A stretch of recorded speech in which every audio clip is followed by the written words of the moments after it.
Well, it looks like the U.S. Marine Corps has adopted the 45 caliber again, the 45 ACP, and that's damn good news. And basically, I got guns like some people have golf clubs. I got so I can comment on this subject. It's kind of a subject near my heart, so I can tell you a few things for real, not just BS about it. And I didn't really want to display what the hell I have, but I got stuff. But the 45 ACP is basically, a great weapon. It's got 7 rounds in a magazine and, 1 in a chamber. But you can very easily make it 8 rounds in a magazine. Like, they have magazines that really don't stick out the bottom. They're just a little bit better design. Maybe they stick out the bottom of the magazine well a half inch. And you got 8 rounds in the magazine, 1 in the chamber. So I know with the Beretta you got 15. But the big disadvantage is, like in the military, you have to use ball ammunition, and you can't use hollow points, right? So a lot of times, and I've been reading, which is kind of funny because I haven't been in the Marine Corps for a while, right?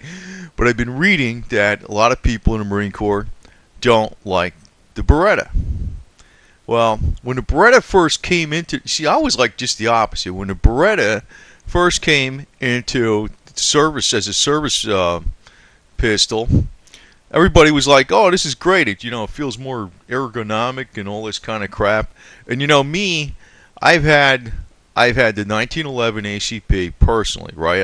I have that one. I have the Beretta, and the one I was always practicing with on the weekend, firing on the range, was the 1911 ACP. I always liked it a hell of a lot better. Despite it having less rounds in the magazine and all this other stuff. I always liked that weapon better. If you look at the competition shooters, and that tells you something, they usually choose the 1911, the Colt 1911. That's what I got. I don't know, man. It's just from experience, and I was firing. I have several pistols. I have, 38 snub-nosed Detective Special, a 357 Smith & Wesson, Ruger 44 Magnum, I don't know, a couple of like little 22 pocket guns, Derringer, a bunch of other rifles and shit. I could comment on a lot of crap. And I always cycle these things around like golf clubs, firing them on the range, or I used to fire them a lot, load all the ammo. So I'm talking from experience, okay? And, the one I always fired all the time was the Colt 45 ACP 1911. Now that's the one that's from year 1911, right? Now the one problem is, like, when they first brought in the Beretta 92, the 9mm, and I hope I'm not being too technical and I'm losing people on this shit, but kind of follow through on this a little bit because hopefully it's got some interest to it, because the 1911 was like decades old. Like when they had these things in the 80s and stuff like that, they were around since, some of that stuff was around since World War II. The slides were full, they were all loose, the tolerances were all screwed up. The damn weapons were worn out. And this is something I always said in my head. I says, there's nothing wrong with these weapons. It's the fact that they're freaking 30 years old in a lot of cases. They've been rebuilt. They've just rebuilt them so they work. I mean, if you buy a brand new 1911 Colt pistol, and then you compare it to a brand new Beretta 92F, you'll probably have a different opinion. So they went back to the pistol, and they're going to have like this is a standard picture right from Colt, and it's going to be like this special space age polymer stuff, so that's what it's going to be. Now the only ones that are adopting this pistol is the Marine Corps. The only ones with brains. Since I was a former Marine Corps Marine, yeah, I know what Henry Kissinger says about it. Military, they're a bunch of dumb animals. Yeah, you're right, we're dumb animals. We're dogs, we might bite the elite someday, you never know. You never know. We're just stupid animals, though, so what the hell do we know, right? Right, Henry? Oh, Henry Kissinger? Yeah, right? If you're not aware of that little quote from him. But I tell you the truth, that's a lot of how big money people do think of the military. Bunch of idiots, bunch of fools, doing stupid things they would never do in a million years.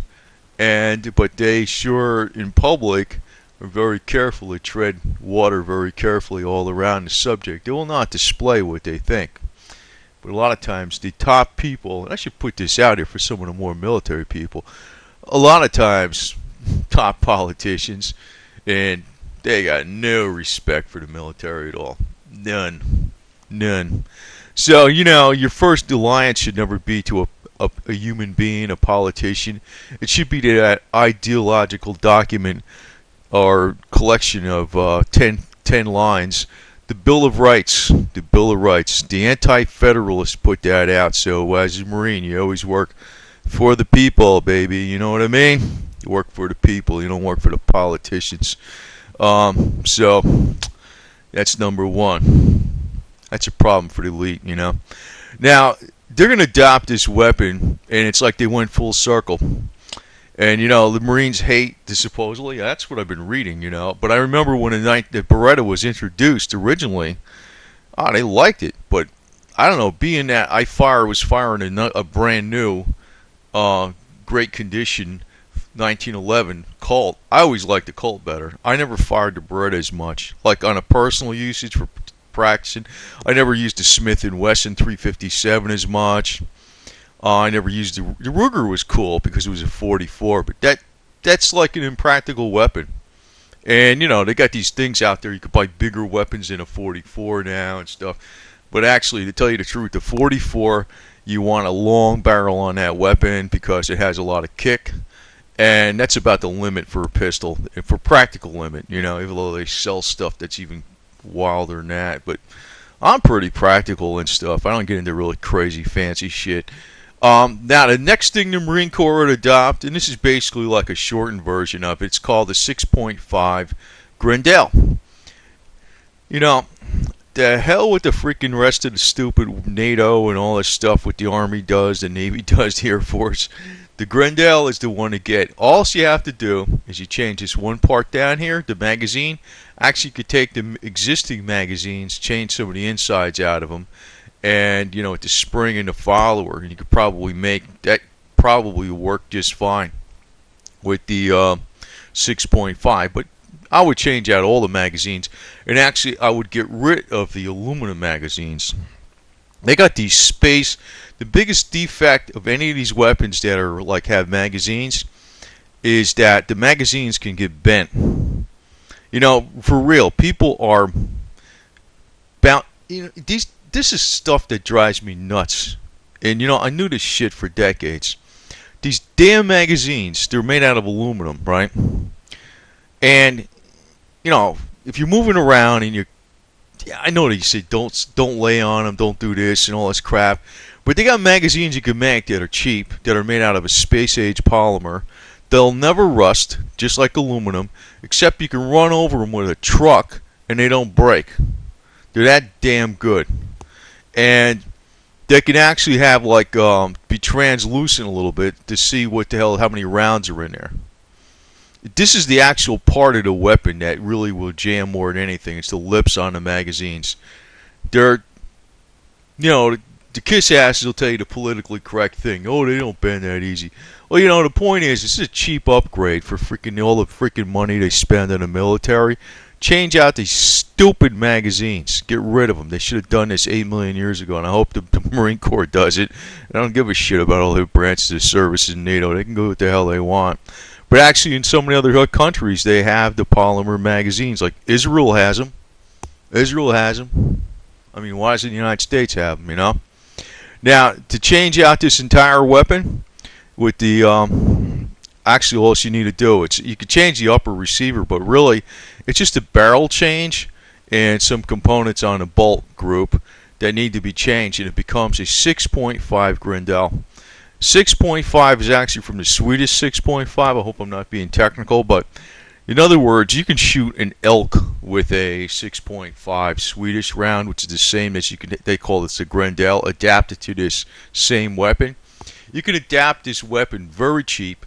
It's way stronger than AK-47. You can carry way more rounds. It'll put 28 rounds in this magazine versus 30 for the AR-15, but it's still much more compact than the the AK-47. As a matter of fact, this Swedish 6.5 Grendel at 300 yards is more powerful than the large round that was coming out of the old M60 machine gun, or M249, M240 as they have it today. So, and also that would mean you would need a 5.56 NATO and a 7.62 NATO. They can all be the 6.5. There would be standardization. I don't know why they don't do this. They're spending all this money on all this stupid shit. They always do, and they never do the right thing is where it really counts the most. But the Marine Corps has got some brains, because they're going back to this pistol. Now, since they're going back to this pistol, don't junk this rifle that we got. Just modify it for the 6.5 Grendel. It's already been proven. This has been out probably for like 20 years now. Just change it. So NATO's doing something else, and get rid of these aluminum magazines and put the damn polymers in there. So, actually, I know some stuff about this, but you know, by far, I'm not the only one known. This, what I'm saying, is ironclad, 110% fact. It's super, super cheap to do. It'll save all kinds of lives, and it'll make our military far more effective for the lowest cost. But just like anything in the stupid government, there's all kinds of rackets going on. And you know, this dumb animal Marine, or former Marine, as Henry Kissinger would call me, is not that stupid, because, you know, I don't know, this burns me up, man, to tell you the truth, because, you know, what I see these guys doing when they're not giving out the best weapons going, and I'm not talking about best weapons bar any cost, I'm talking about very practical costs, where you spend basically nothing to make a little modification, and they're not giving them out to people like they should be. They're not. So, the only one that's got any brains out there is the Marine Corps, and them adopting this pistol again is showing that they think independently, and they're flexible, and they do the right thing. So, you know, I gotta say the Marine Corps knows what the hell they're doing. That's probably why they went in that shit, even though it was, you know, it's a mixed bag, but like anything, they got bureaucracy everywhere, as you know. And one of the biggest problems we got is overcoming that bureaucracy. So, but I gotta say something to you again, Henry Kissinger, and all your pieces of shit that are linked just like you. Yeah, we're dumb animals, but, you know, we may bite someday. You never know, you dumbass, because, really, I'm totally onto your bullshit. So, screw you, you know, that's all I gotta say. And, you know, if you want us to conquer the world, if you want the Marine Corps to conquer the world, the elite have to take over these resources. Give them the tools to do the job, damn it. You know, this ain't a game. You know, you got your toilet paper money, but you know what you really need? You need commodities to run the machine, right?